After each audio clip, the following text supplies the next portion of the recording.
Татгалзах. Энэ бол хүн бүхэн тохиолддог зүйл.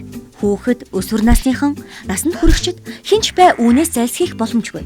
Татгалзах гэдэг нь өөрийн хүссэн ямар нэг зүйлийг бүтээхийг хичээсэн ч бусад хүмүүс түүнийг доош нь хийх юм уу хүлээн зөвшөөрөхгүй байхыг хэлнэ. Энэ нь таныг гуниглаж, уурлаж, гомдож, өөртөө итгэлгүй болоход хүргэдэг. Энэ бүх мэдрэмжүүд нь хэвийн зүйл бөгөөд чи ямар нэг зүйлд буруутай гэсэн үг биш гэдгийг ойлгох нь чухал байдаг. Мөн солиотой сонсогдож байж болох ч татгалзсан хүн бас буруутай гэсэн үг биш үлээ. Гэхдээ бид бүгд өөрийн гэсэн үзэл бодолтой байх эрхтэй. За ингээд татгалзах тухай бодит амьдрал дээрх жишээг харцгаая. Чи сагсан бөмбөх дуртай сургуулийнхаа сагсны багт орохын тулд зунжингаа бэлдсэн гэж бодъё. Гэтэл дасгалжуулагч уучлаарай хүмүүс. Чи тэнцсэнгүй. Энэ үг чамайг сагсан бөмбөг тоглохоо боль гэсэн үг үү? Үгүй өгтөн ч үгүй. Чи сагсан бөмбөгөд дуртай тоглоход зугаатай байдаг бол тоглоод л бай.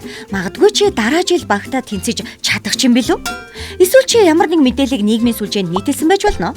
Гэтэл тэр нь танай найзуудад таалагдсангүй. Зүгээр дээ тэр чин тэдний л бодол. Харин энэ нь чамайг юм нийтэлхэ бойл эсвэл найзуудынхаа эсрэг өс сан гэсэн үг биш. Зарим үед татгалзсан хариу авах нь үнэхээр гомдмоор хүлээн зөвшөөрөхөд хэцүү байдаг. Чамд таалагддаг нэгнээс чи хамт кино үзэхийг хүсэхэд тэр үгүй гэж хэллээ.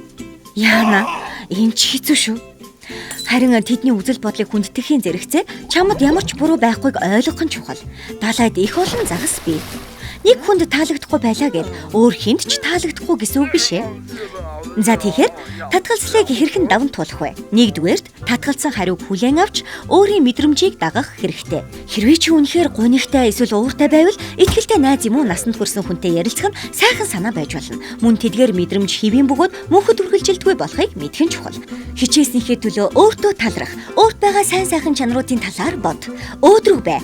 Бид өөрсдийн үзэл бодлороо бүгд дахин давтагдашгүй билээ. Энэ л дэлхийн ертөнцийг маш гайхамшигтай болгодог.